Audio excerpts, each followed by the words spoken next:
হযরত আমেনা কান্নার আওয়াজ, ডাক দিয়া বলে, কেন কান্না করো রে আমেনা? দেখো না, আমার ছেলেটা বড় হয়ে যাইতেছে। দুনিয়ার অন্য অন্য ছেলেদের বাবারা ছেলের জন্য খেলা নিয়ে আসে, ছেলের নিয়ে ঘুরতে যায়। আমার ছেলের খেলনা কে আইনা দিব? আমার ছেলের নিয়ে কে ঘুরতে যাইব? আসমান থেকে আমার রব ডাক দিয়া কয়, রে আমেনা, তোর তো চিন্তা করার কোনো কারণ নাই, তুই তো মাত্র তারে জন্ম দিছ। আর আমি রব্বুল আলামিন, আমি আমার মাহবুবের প্রেমে পাগল। আমি রব্বুল আলামিন তো নিজেও আমার মাহবুবের উপর দরুদ পড়ি। আমি আমার মাহবুবের জন্য কি পরিকল্পনা কইরা রাখছি জানো? আমি আমার মাহবুবকে দুনিয়ার সাধারণ খেলনা দিয়া খেলামু না। আমি আমার মাহবুবকে দুনিয়ার সাধারণ মেলায় ঘুরতে নিয়ে যাবো না। আমার মাহবুবের যখন খেলতে মন চাইব, আসমান থেকে তারাগুলারে নামায়া দিমু, আসমান থেকে রে চাঁদ নামায়া দিমু, জান্নাত থেকে ফেরেশতা পাঠায়া দিমু, জান্নাত থেকে ফেরেশতা পাঠায়া দিমু, জিব্রাইল নিজে চলে আসবো। যদি কখনো প্রয়োজন হয়, আমি রব্বুল আলামিন আমার কুদরতি হাতটা আমার বন্ধুর প্রতি বাড়ায়া দিমু। ইমামুল আউয়ালিন আল আখিরিন, বহরে সাদকা রহমাতাল লিল আলামিন, সাইয়্যিদুল কাউনাইন খাতমুল মুরসালিন, আখিরা মাদবুদ ফখরুল আউয়ালিন। যেহেতু রবিউল আউয়াল মাস, রবিউল আউয়াল মাসের আজকে 2 তারিখ। কয় তারিখ? 2 তারিখ। তো এই মাসের মধ্যে আমার নবী সরকারে দো আলম মুহাম্মদুর রাসূলুল্লাহ সাল্লাল্লাহু আলাইহি ওয়াসাল্লাম জন্মগ্রহণ করেছে এবং এই মাসের মধ্যে আমার নবী মৃত্যুবরণ করেছে। দেখেন, রবিউল আউয়াল মাসের আলাদা কোনো মর্যাদা হাদিসে বর্ণিত হয় নাই, কারণ এই মাসটা নবী আসার কারণে এমনিই মর্যাদাবান। সুবহানাল্লাহ বলেন। কুরআন আসার কারণে যদি রমজান সর্ব উত্তম মাস হতে পারে, তাহলে এই কোরআনকে বহনকারী হলো রাহমাতুল লিল আলামিন। আল্লাহ তাআলা কোরআনের ব্যাপারে কোরআনের মধ্যে বলেছে, কোরআন হলো রাহমাতুল লিন নাস, সমস্ত মানুষের জন্য রহমত। আর আমার পয়গম্বরে সরওয়ারে দো আলমের ব্যাপারে আল্লাহ বলেছে রাহমাতুল লিল আলামিন, অর্থাৎ কোরআন হলো মানুষের জন্য রহমত, আর আমার নবী সরকারে দো আলম গোটা জগৎবাসীর জন্য রহমত। তো ওই মাসের দাম আছে কিনা? এই মাস নিয়ে অনেক ছাড়াছাড়ি বাড়াবাড়ি আছে, এটা এই সপ্তাহে বলবো না, আগামী সপ্তাহে রবিউল আউয়াল কি করণীয় বর্জনীয় বলবো। আজকে আমরা নবীজির বংশ পরিচয় এবং নবীজির আগমনের সময় কিছু মুজিজা নবীজির থেকে প্রকাশ পেয়েছে। আল্লাহ চাহে তো আমরা এই বিষয়ে আলোকপাত করব ইনশাআল্লাহ।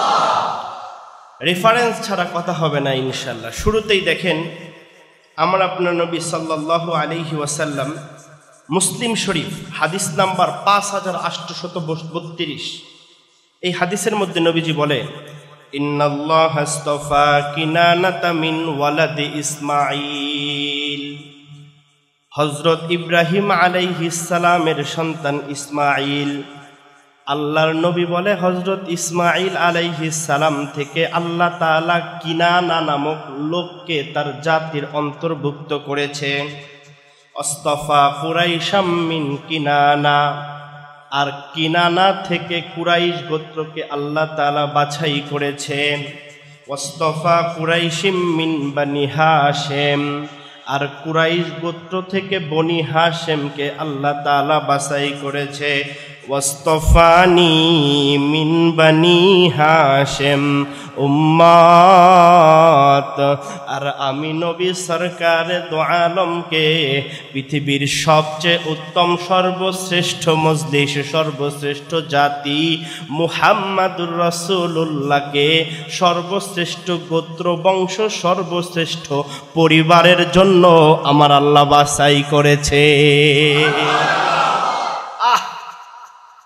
আল্লাহ নবী বলতেছে, উম্মত সবচেয়ে উত্তম গোষ্ঠী, সবচেয়ে উত্তম জাতি এবং ওই সময়ের সবচেয়ে উত্তম পরিবারে আমি নবীকে তোমাদের জন্য বরাদ্দ করেছে। সুবহানাল্লাহ, জোরে বলেন না। নবীর নসব মানে বংশনামা যদি আমরা একটু দেখি, হযরত আদম আলাইহিস সালাম পর্যন্ত নবীজি সাল্লাল্লাহু আলাইহি ওয়াসাল্লাম নিজে যেটা বলে গিয়েছে, মুহাম্মদ তার বাবা আব্দুল্লাহ, আব্দুল্লাহর বাবা আব্দুল মুত্তালিব, নবীজি আদনান পর্যন্ত বলে গিয়েছে, যেটা আমি উর্দুতে বলবো। এরপরে আদম আলাইহিস সালাম থেকে নবীজি পর্যন্ত পুরোটা বাংলায় বলবো।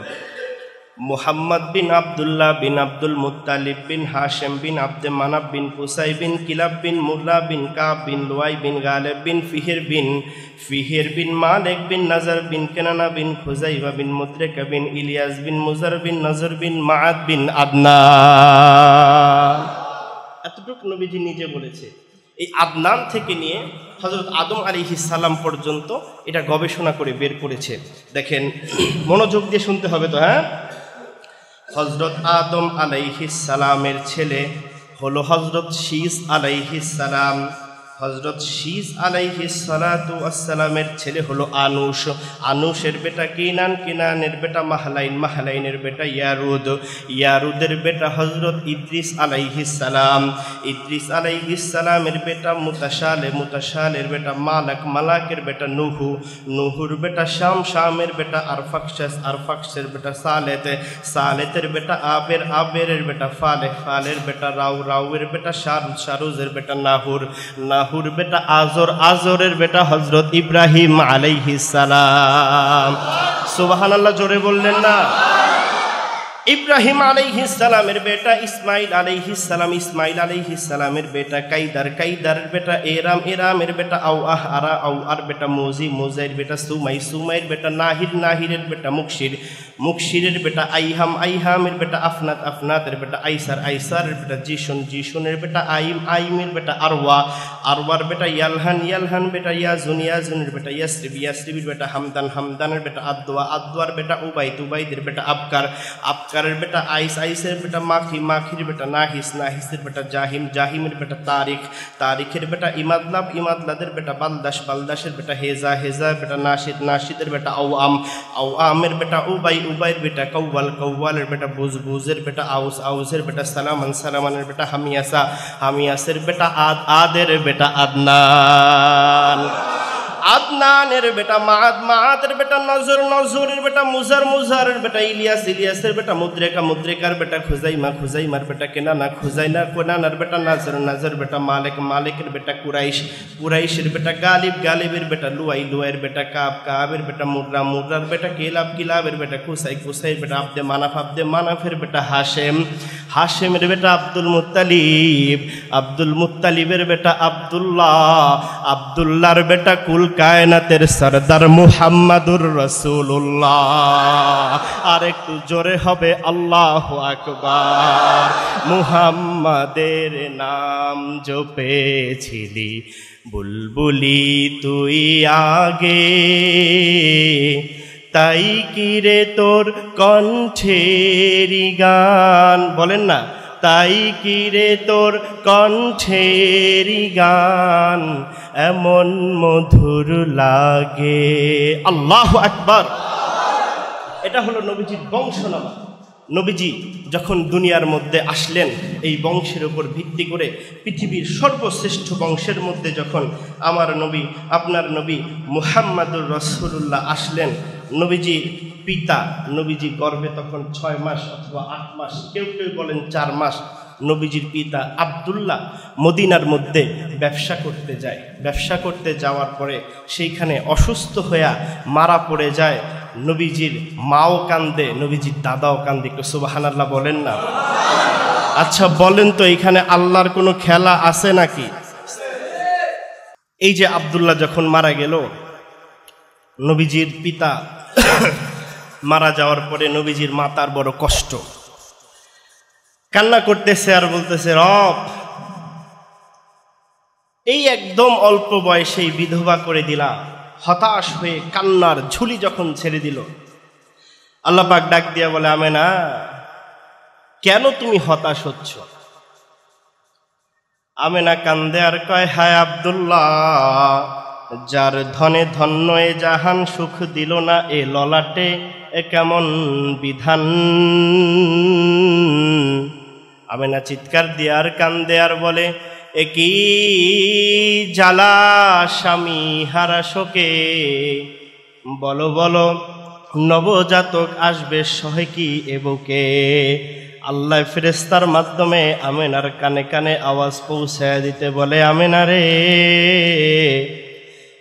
তোর বংশের মধ্যে যেই বাতি জ্বালাইতেছি, তোর গর্ভের মধ্যে যেই নূর জ্বালাইতেছি, ললাট তোমার এক অক্ষয় তিলকের, যে তিলক সরদার হবে গোটা জাহানের। সুবহানাল্লাহ বলে। হঠাৎ করে আমেনা একদিন স্বপ্নে দেখতেছে, ঘুমের মধ্যে দেখতেছে জান্নাতের কিছু হুর আর জান্নাতের কিছু নারী আইসা তারে সালাম দিতেছে। আমেনা বুঝতেছে না কাহিনী কি। ঘুম ভেঙে গেছে, দেখে পুরো রুমের ভিতরে খুশবু আর খুশবু, ঘ্রাণ আর ঘেরান, এমন ঘেরান যেই ঘেরান মদিনা তো দূরের কথা, মক্কা তো দূরের কথা, এত জীবনে এই জীবনের মধ্যে আমেনার এই ঘেরান শুনে নাই। সুবহানাল্লাহ বলেন না। সরকারে দু আলম যখন তার আম্মার পেটে, আমেনার পেটে হযরত আব্দুল মুত্তালিবের কাছে মক্কার মানুষরা একদিন আইসা বলতেছে, আব্দুল মুত্তালিব, তুমি তো মক্কা কাবা ঘরের মুতাওয়াল্লি, আমরা তো তোমার থেকে এটা আশা করি না। আব্দুল মুত্তালিব বলে, কি হইছে? বলে, তোমার বৌমা, তারে তোমরা ভালোই জানি গর্ভবতী অবস্থায় আছে, কিন্তু সে কেন খুশবু ব্যবহার করে, আর এত কড়া খুশবু ব্যবহার করে। আমেনা যেই রাস্তা দিয়া হাইটা যায়, 7 দিন পর্যন্ত ওই খুশবুর ঘ্রাণ পাওয়া যায়। আব্দুল মুত্তালিব কয়, আসলেই তো চিন্তার বিষয়। উলাউদুন নবী কিতাবের নামে, এই কিতাবে ঘটনাটা লিখছে। আব্দুল মুত্তালিব যায় তার বিবিরে ডাক দেয়া, বলে, বিবি ঘটনা শুনছো নাকি? বলে, কি ঘটনা? কয়, তোমার পুত্রবধূ খুশবু ব্যবহার করে। বিবি ডাক দিয়া বলে, আব্দুল মুত্তালিব, মানুষের অভিযোগের কথা কি বলবো? আমার বৌমা যখন গোসলখানা থেকে বের হয়, আমি যখন গোসলখানায় ঢুকি, মাঝে মাঝে এত প্রখর আর তীক্ষ্ণ সুগন্ধির ঘেরান পাই, আমার মনে চায় সারা জীবন ওই সুগন্ধির মধ্যে কাটায়া দে। আব্দুল মুত্তালিব ডাক দেয়া বলে, ও আমেনা,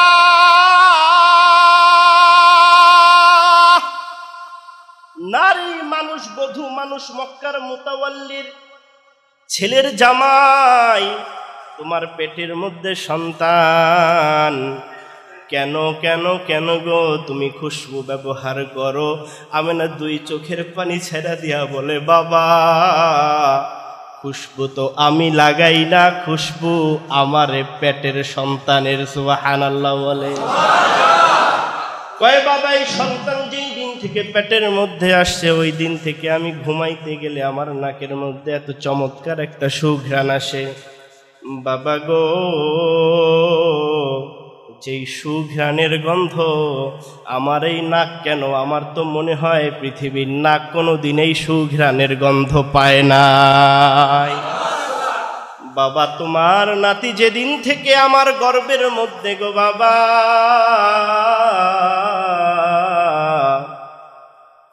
ওই দিন থেকে আমি হাঁটতে চলতেই সুঘ্রাণ পাই শুরু, আমার শরীর থেকে সুঘ্রাণ আসে এমনটা নাই। আমি আমেনা থুথু ফাইলে ওই থুথু থেকেও মিশক আম্বরের ঘ্রাণ বের হইতে থাকে।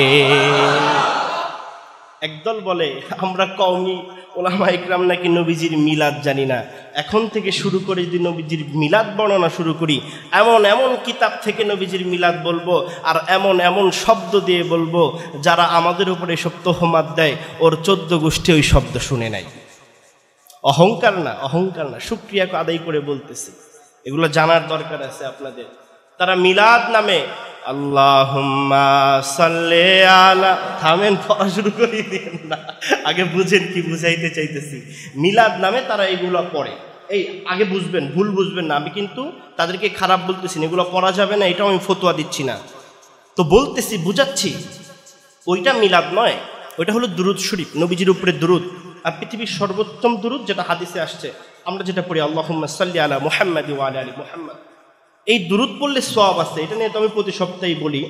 তো বিষয় হইল, তারা যেটা মিলাদ বলে চালায়, ইয়া নবীতে টান দেয়, আল্লাহুম্মায় টান দেয়, জায়েজ আছে কিনা অন্য একদিন ফতোয়া নিয়েন। তো এটা মিলাদ নয়। মিলাদ মানে উইলাদুন, উইলাদুন থেকে মিলাদ, উইলাদুন নবী, উইলাদুন নবী থেকে বাংলা শব্দ মিলাদুন নবী, অর্থাৎ জন্মের সময় যেই ঘটনা নবীজির রয়েছে এগুলোকে মিলাদুন নবী বলা হয়। আর তারা এই জাতিটাকে দীর্ঘদিন, বিশেষ করে নোয়াখালীর মানুষ আর বরিশালের মানুষ, প্রত্যন্ত গ্রাম অঞ্চলে গেলে এগুলো দেখা যায় এখন অনেক বেশি, তারা এইভাবে মিলাদ নামে এগুলো ছড়ায়। আচ্ছা, একটু শুনবেন নাকি মিলাদ আজকে নবীজির? শুনবেন না? আর একটু জোরে বলেন না। নবীজির মিলাদ আজকে বলবো শুধু, যদি সময় পাই, এরপরে আর কিছু। নবী পয়গম্বর সাল্লাল্লাহু আলাইহি ওয়াসাল্লাম বাংলাদেশ থেকে ৪৫,০০০ দূরে পশ্চিমে মক্কা ভূমিতে কুরাইশ বংশে হযরত আদম আলাইহিস সালামের ৯৫০০ বছর পর, নূহ আলাইহিস সালামের ৬১০০ বছর পর, ইব্রাহিম আলাইহিস সালামের প্রায় ৩৫০০ বছর পর, মুসা আলাইহিস সালামের ২৬০০ বছর পর, দাউদ আলাইহিস সালামের ১৯৭০ বছর পর, হযরত ঈসা আলাইহিস সালামের ৫৭০ অথবা ৭১ বছর পর, আসহাবে কাহাবের ঘটনা ৭০ বছর পর, আসহাবে ফিলের ঘটনার ৫০ দিন পর, আমার নবী সরকারে দো আলম সর্ব উত্তম বংশের মধ্যে, কুরাইশ বংশের মধ্যে আব্দুল্লাহর ছেলে হয়ে আমেনার গর্ভে যখন ভূমিষ্ঠ হয়, হযরত আমেনা হঠাৎ করে চোখটা লেগে আসে। আমেনা পৃথিবীবাসীকে জানায়া দিতেছে, ও দুনিয়ারবাসী, মনোযোগ দিয়ে আমার কথা শুইনা নাও, কেমন সন্তান জন্ম দিলাম। গর্ভে যখন ছিল একে একে ৯ মাস কিংবা ১০ মাস কেটে গেল, কিন্তু একদিনও আমার বমি বমি ভাব হয় নাই।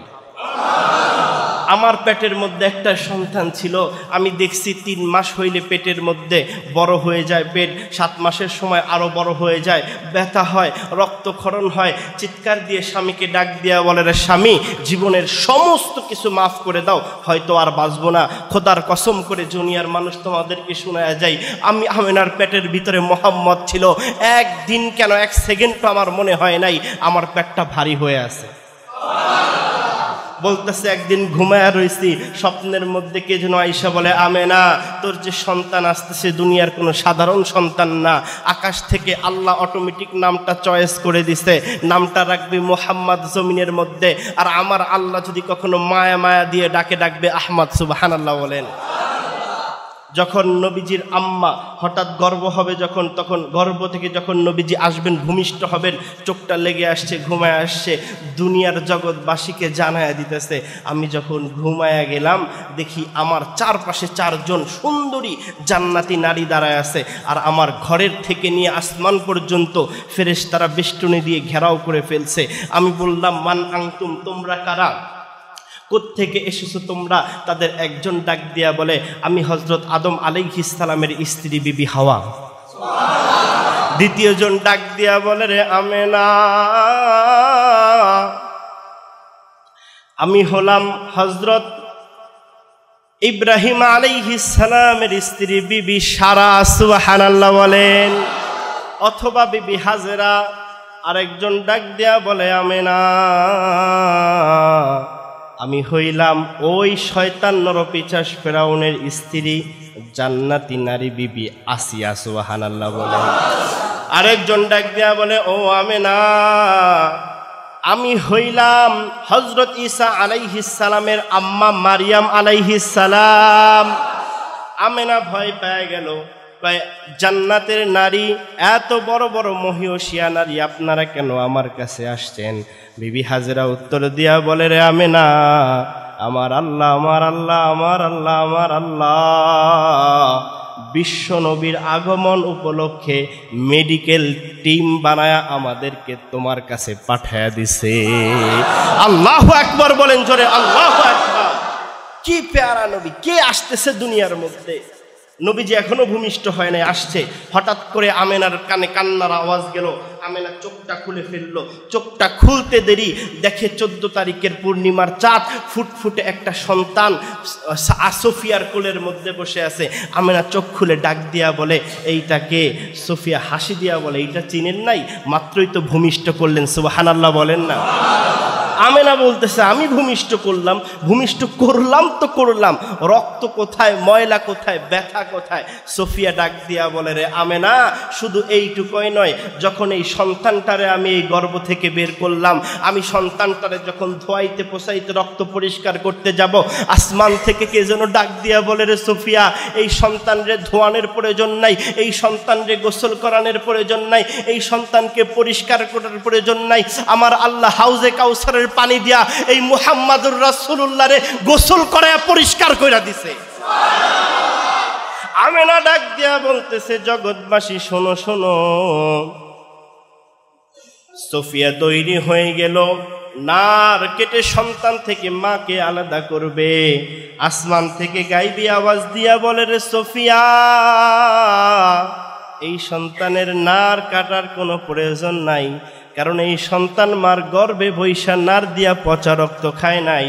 আমার আল্লাহ কুদরতি ভাবে জান্নাতের দুধ আর মধু খাওয়াইছে। ও আমেনা, ও আমেনা, ও আমেনা, আমেনা, এই সন্তান কোনো সাধারণ সন্তান নয়। এই সন্তানের খতনা করানোরও প্রয়োজন নাই, এই সন্তানের খতরা আমার আল্লাহ রব্বুল আলামিন করায়া দিছে। আমিনা ডাক দিয়া বলে, জগৎবাসী শোন, আমি যখন আমার সন্তানের দিকে তাকাইলাম, দেখি আমার সন্তান লজ্জা স্থানের দিকে হাত দিয়া রাখছে, লজ্জা স্থান সরায় নাই। আমার আর বুঝতে বাকি নাই। আমি সোফিয়ারে ডাক দিয়া বললাম, রে সোফিয়া, তাড়াতাড়ি আমার আঁচল কাইটা একটা কাপড়ের টুকরা নিয়ে আয়, আমার এই সন্তানের লজ্জা স্থান কাউকে দেখাবে না, তাড়াতাড়ি লজ্জা স্থানটা ঢাইকা দে। লজ্জা স্থানটা ঢাইকা দিল, সাথে সাথে হাত দুইটা সরায়া ফেললো। সুবহানাল্লাহ বলেন। সুফিয়া বর্ণনা করতেছে, দুনিয়ার মানুষ, আমার ভাতিজা মুহাম্মদ যখন দুনিয়ার মধ্যে আসছে, আমি দেখলাম সাথে সাথে আসমানের চন্দ্র তারকাগুলো একে একে এমনভাবে ছুটে আসমান থেকে জমিনের মধ্যে আসলো।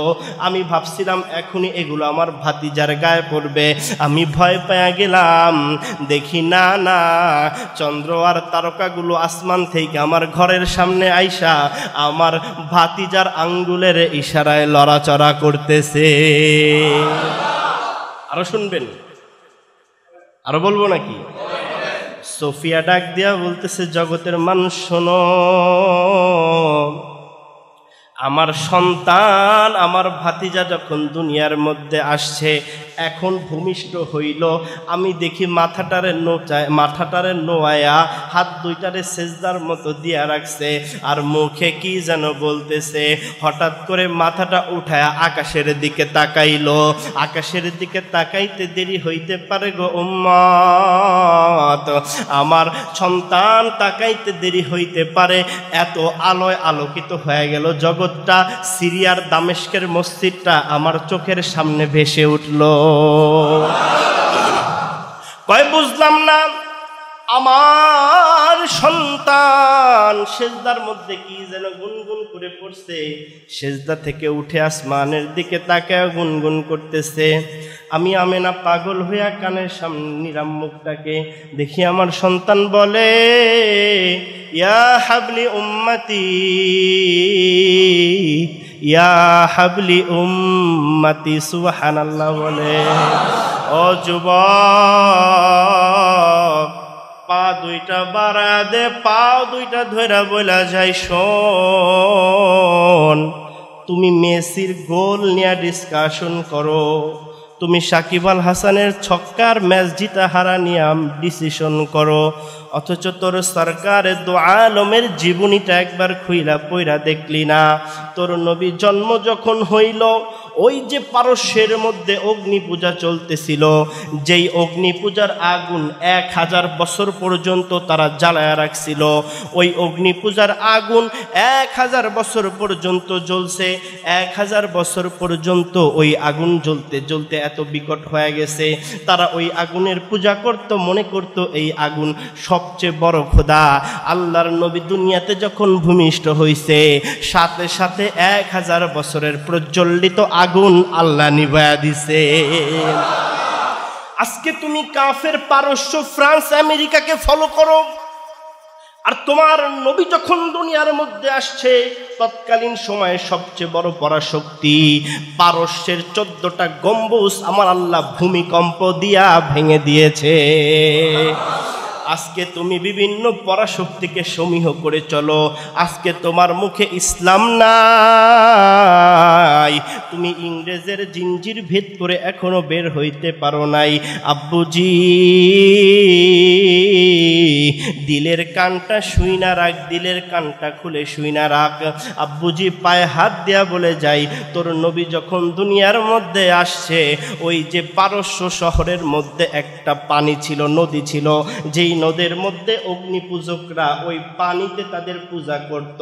আমার আল্লাহ তাআলা নবীর আগমনের সাথে সাথে ওই সাগরকে শুকায়া কটকটি বানায়া দিছে।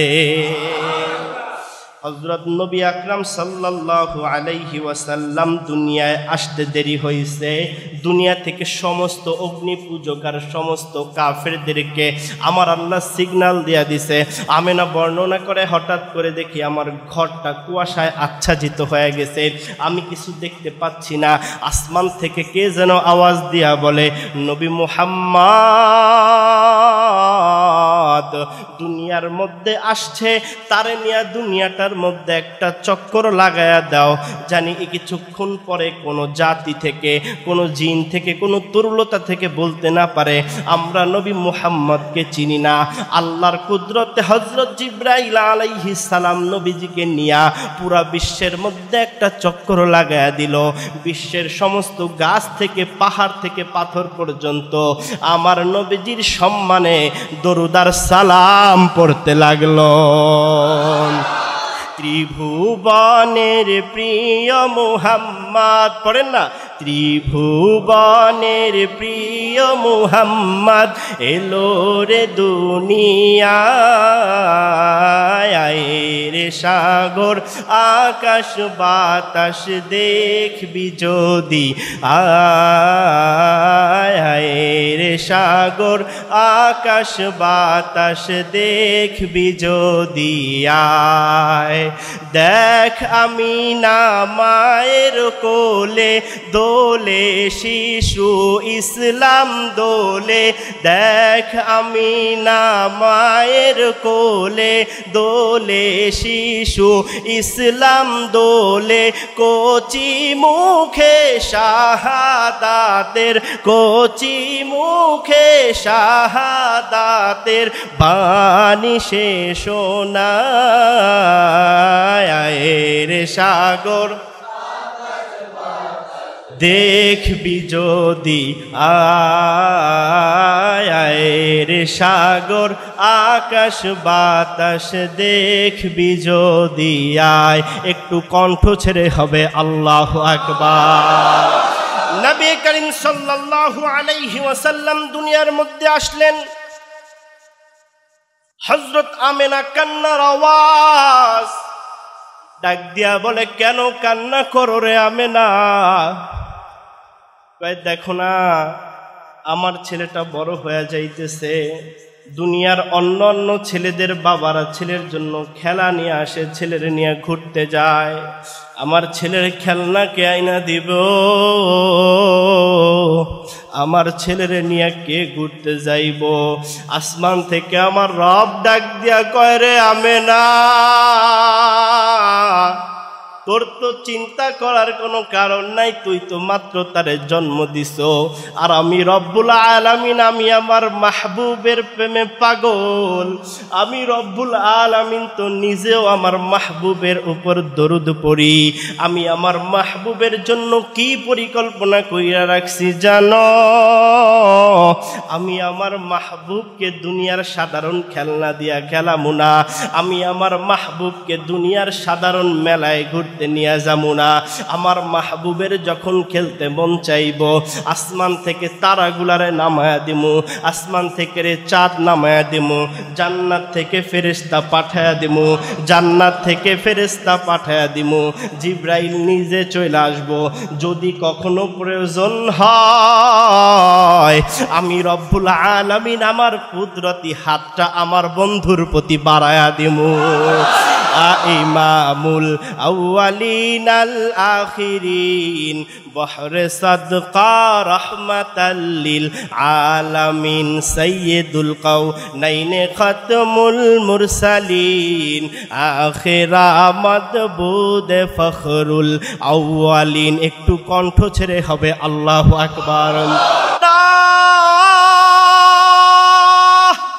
আমার বন্ধুর যদি প্রয়োজন হয় ঘুরতে যাওয়ার, তোর স্বামী থাকলে, মুহাম্মাদুর রাসূলুল্লাহর বাবা থাকলে কোথায় ঘুরতে যাইতো? উকাস মেলায় যাইতো, মক্কার অলিতে গলিতে ঘুরতো, সর্বোচ্চ সিরিয়ায় যাইতো। আর আমার আল্লাহ, আমি আল্লাহ যখন ইচ্ছা করব আমার বন্ধুরে নিয়ে ঘুরতে যাওয়ার জন্য, আমি আমার কুদরতি হাতটা বাড়ায় দিব। জিব্রাইলকে বলবো, জিব্রাইল বোরাক নিয়ে যাও। জিব্রাইলকে বলবো, জিব্রাইল সময় ক্ষেপণ করা যাইবে না। আমি চন্দ্রকে বলবো, চন্দ্র থেমে যাও। সূর্যকে বলবো, সূর্য গতিপথ বন্ধ করে দাও। চুল নখ দাড়ি যেগুলো বৃদ্ধি পায় সেগুলোকে বলবো কেউ বাড়বা না। আমি আমার বন্ধুর সাথে দিদার করব, বুরাক পাঠায় দিব। আমার বন্ধু আমার কাছে আসবে। প্রথম আসমান, দ্বিতীয় আসমান, তৃতীয় আসমান, চতুর্থ আসমান, পঞ্চম আসমান, সপ্তম আসমান, পঞ্চম আসমান, ষষ্ঠ আসমান, সপ্তম আসমান, আরশ, কুরসি, লৌহ মাহফুজ, জান্নাত, জাহান্নাম সব ঘুরায়া আমার বন্ধুরে আমার কাছে আইনা ৭০,০০০ নূরের পর্দা সরায়া এরপরে আমি আমার বন্ধুর সাথে মুলাকাত করব। আর একটু জোরে হবে আল্লাহু আকবার। নবীজির গোলামেরি, নবীজির উম্মতের কোনো চিন্তা নাই। চল নবীজির জিয়ারাতে মদিনাতে যাই। বলেন না, চল নবীজির জিয়ারাতে, নবীজির উম্মতের, নবীজির আশিকের কোনো চিন্তা নাই।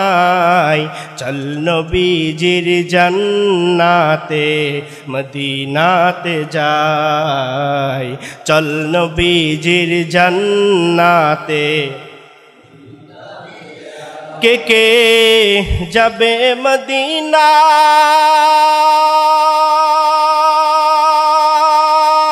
মদিনাতে কান্দেন নবী উম্মতের মায়ায়। কে কে যাবে মদিনায়? মদিনাতে কান্দেন নবী উম্মতের মায়ায়। দিন রজনী কান্দেন যিনি, দিন রজনী কান্দেন যিনি শুয়ে মদিনায়। চল নবীজির জান্নাতে মদিনাতে যাই। নবীজির উম্মতের, নবীজির পাগলেরও কোনো চিন্তা নাই। চল নবীজির জান্নাতে মদিনাতে যাই। চল নবীজির জান্নাতে মদিনাতে যাই। একটু কণ্ঠ ছেড়ে বলেন আল্লাহু আকবার। এবার যখন নবীজির বয়সটা একটু বেড়ে গেল, মক্কার মধ্যে একটা রীতি প্রচলন ছিল, দুধ পান করানোর জন্য, ছেলেকে হৃষ্টপুষ্ট করার জন্য অন্য এলাকায় দেওয়া হতো। আমেনার কাছে যখন লোক আসলো নেওয়ার জন্য, একজন আসে, দেখে যে পিতা নাই, অর্থ করিও নাই, চলে যায়, নেয় না। বনু সাদ গোত্র থেকে, তায়েফ থেকে একটা দল আসলো। ওই দলের মধ্যে আম্মাজান হালিমা সাদিয়াও ছিল। হালিমা সাদিয়া যখন আসে, তার কাছে একটা উট ছিল আর একটা ঘোড়া ছিল। যেই উটনির দুধের মধ্যে এক ফোঁটা দুধও পায় নাই। হালিমা সাদিয়া বলতেছে, জগতের মানুষ, আমি যখন মক্কার দিকে রওনা দিছি, আমার কাছে একটা উট আর একটা মাঝি আছে, একটা ঘোড়া আছে।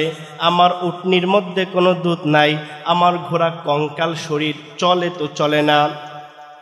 আমার কাফেলার লোক বিরক্ত হয়ে আমাকে রেখে মদিনার মধ্যে, মক্কার মধ্যে চলে গেল। আমার পৌঁছাইতে 24 ঘন্টা, একদিন এক রাত দেরি হয়ে গেল। আমি যা দেখি সকলেই নিজেদের পছন্দের মতো সন্তান মক্কা থেকে দত্তক নিয়ে নিছে, দুধ খাওয়ানোর জন্য নিয়ে নিছে। কিন্তু আমি হালিমা সন্তান নিব একমাত্র মুহাম্মাদের বেটা আব্দুল্লাহ, আব্দুল্লাহর বেটা মুহাম্মদ ছাড়া কেউ নাই। আমি হালিমা টেনশনে পড়ে গেলাম, কারণ মুহাম্মদ রাসূলুল্লাহ সাল্লাল্লাহু আলাইহি ওয়াসাল্লামের পিতাও নাই। আমি চিন্তায় পড়ে গেলাম কিভাবে নিব, আমি নিজেও তো ক্ষুধার্ত অভাবী, তাকে নিয়ে কিভাবে লালন পালন করব। হালিমাতুস সাদিয়া ডাক দিয়া বলে, জগতের মানুষ শোনো, আমার স্বামীকে যখন বললাম, স্বামী বলল চলো চলে যাই। আমরা রাতে তাঁবুর মধ্যে ফিরে আইসা স্বামীকে ডাক দেয়া বললাম, স্বামী এইভাবে নবীকে এইভাবে একটা বাচ্চা না নিয়ে খালি হাতে চলে যাওয়ার থেকে কি ওই মুহাম্মদকে নিলে ভালো হয় না? বলে ঠিক আছে নিয়ে নাও। পরদিন সকালবেলায় আমি মুহাম্মদকে দেখতে গেলাম। আমি যাওয়ার পরে মুহাম্মদ আমার দিকে চোখ দুইটা খুইলা একটা মুস্কি হাসি দিল।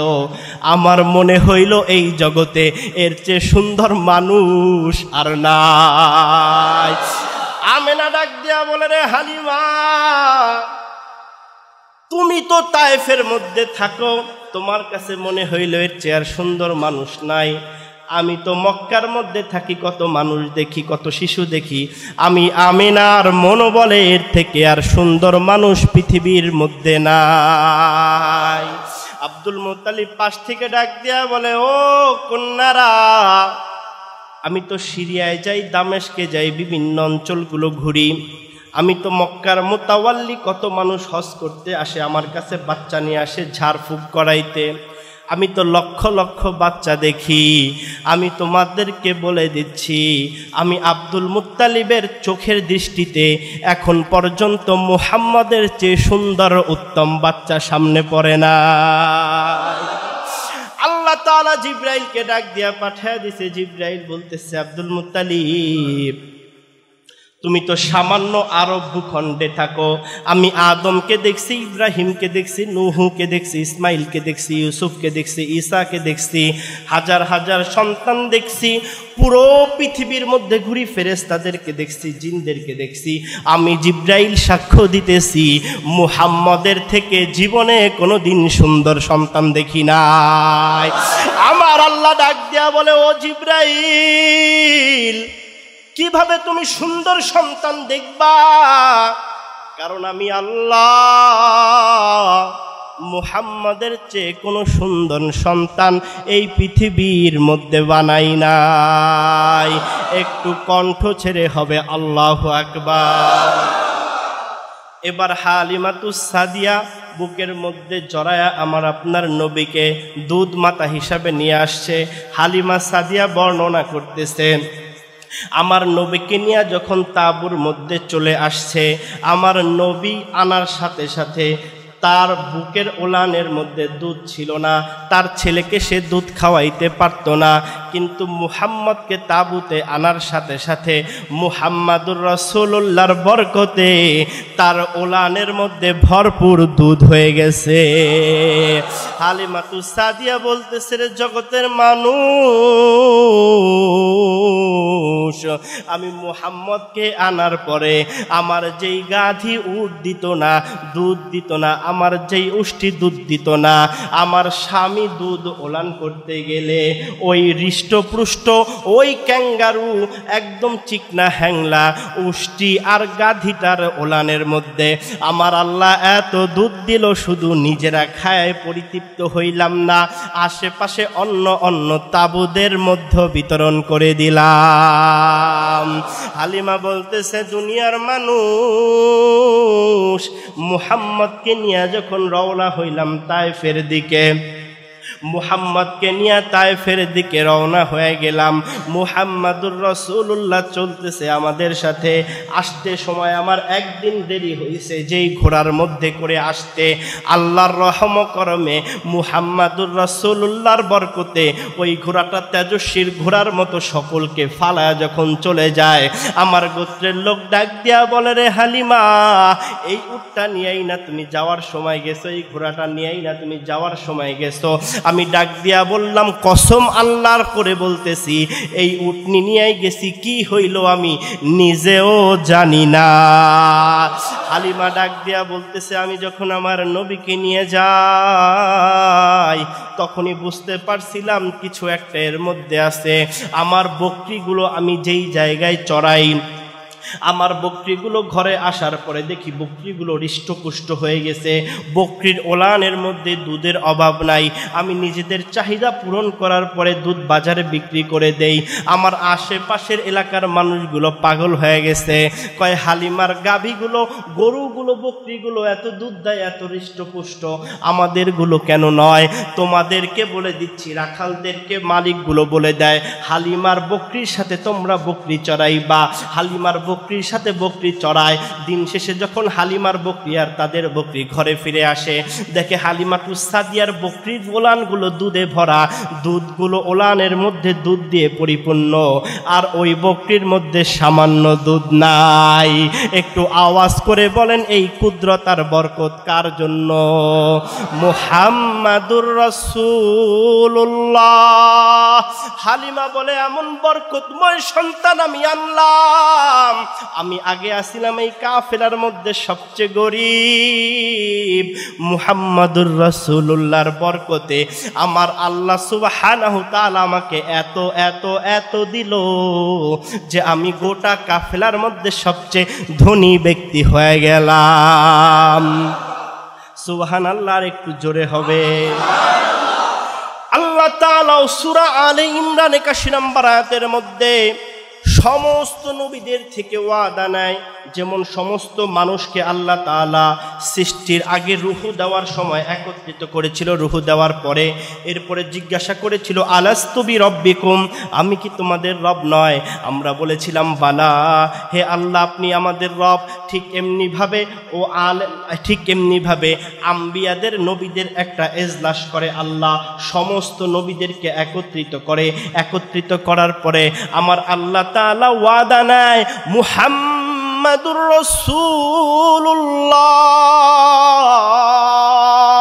যখন তোমাদের কাছে যাবে, অথবা কোন নবী থাকে অবস্থায়, হযরত আলী রাদিয়াল্লাহু তাআলা আনহু তাফসীর করছেন, অথবা কোনো নবী থাকা অবস্থায় যদি মুহাম্মাদুর রাসূলুল্লাহ যায়, তোমরা তাকে শক্তি দিয়ে, সামর্থ্য দিয়ে সাহায্য করবে। সমস্ত নবীগণ বলেছিল, ক্বালু আ'আকরারনা, তারা বলেছিল আমরা এই কথার উপরে বিশ্বাস করলাম। আল্লাহ তাআলা জানায়া দেয় ফেরেশতাদেরকে সাক্ষী রেখে, নবীদেরকে বলতেছে, আমি আল্লাহ তাআলা তোমাদের এই ব্যাপারে, রাসূলের ব্যাপারে নিজে সাক্ষী হয়ে গেলাম। কেমন নবী! আমার তো মাঝে মাঝে মনে হয় যে আমার নবীজি সাল্লাল্লাহু আলাইহি ওয়াসাল্লামের জন্য এই ভারতের মাটি আফসোস করে। আমার মনে হয় আরব সাগরকে দেখে আর পাহাড় আলহেরাকে দেখে, পৃথিবীর সর্ববৃহৎ পাহাড় এভারেস্ট আর ভারতের সবচেয়ে দামি পাহাড় হিমালয় আফসোস করে। হিমালয় বলে, হেরা আমার কোন দিক থেকে কম ছিল? আমার সৌন্দর্য, আমার আকারে, আমার আকৃতিতে, আমার ধন সম্পদে, আমার মাটিতে কোন উপাদান কম ছিল যে আলহেরায় যে আমার নবী ধ্যানমগ্ন হলো, আমার কাছে আসতে পারলো না? আমার তো মনে হয়, আমি কবিতায় লিখে দিছি, আমার তো মনে হয় এই হিমালয় পাহাড় এভাবে বলে, ও মুহাম্মদ সুরবি কি তোমার ছড়িয়ে দাও হেরায়, আমি অভাগা এই হিমালয় আছি ভারত মাতায়। হিমালয়কে ডিঙ্গিয়ে আলহেরায় তব চরণ ধুলি পড়িল, আফসোস রাখি কোথায়? আল্লাহু আকবার বলেন জোরে। এইভাবে করে সমস্ত মানুষগুলো আফসোস করছে। আর আমরা দেখেন ওই নবীজির উম্মত হয়ে বাজান একটু মনটা দিয়ে বুঝেন, ওই নবীর উম্মত হয়ে কেমনে নবীর আদর্শ থেকে দূরে থাকি। আপনার কি একটু আফসোস লাগে না? নবীজি জন্ম হয়েছে তো হয়েছে, বলতেছে উম্মত উম্মত উম্মত। নবীজি কাল কিয়ামতের হাসরে কোনো নবী যখন কথা বলার সাহস পাবে না, সময় নাই আর বিস্তারিত বললাম না, নবীজি একমাত্র বলবে উম্মত উম্মত। আল্লাহর কাছে বলবে, আল্লাহ আমার একটা উম্মতকে যদি তুমি জাহান্নামে দাও, আমি মুহাম্মদ তোমার জান্নাতে যাব না। সুবহানাল্লাহ। আপনি কিভাবে পারেন এই দাড়ির মধ্যে পোজ দিতে? আপনি কিভাবে পারেন আমার নবীর অনুসরণ না করে মেসি, নেইমার, রোনালদো, পশ্চিমার আদর্শের অনুসরণ করতে? আপনার বন্ধুদের মধ্যে আড্ডা হয়, আলোচনা হয়, আপনি কিভাবে আলোচনা করেন একজন ইহুদি, একজন খ্রিস্টান, একজন কাফেরের গোল আর খেলাধুলা নিয়ে? আপনি কিভাবে পারেন? আপনি নবীর উপরে দুরূদ পড়তে ভুলে যান, অথচ আপনি বিভিন্ন স্টেডিয়ামের খেলাগুলো রাত 3টা বাজে 2টা বাজে উঠে দেখেন। লজ্জা হয় না আপনার? চিন্তা হয় না? বাজান দুঃখ থেকে বলতেছি, কাউকে হেয় করার জন্য না, আঘাত দেওয়ার জন্য না। ইনশাআল্লাহ আজকে কি নিয়ত করা যায়, যত দিন বেঁচে থাকব নবীর আদর্শ থেকে দূরে যাব না।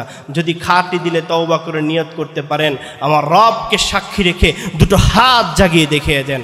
আল্লাহু আকবার পড়েন। আল্লাহুম্মা সাল্লি আলা মুহাম্মদ ওয়া আলা আলি মুহাম্মদ। আল্লাহ আমাদের সকলকে নবীর আদর্শে আদর্শিত হওয়ার তৌফিক দাও।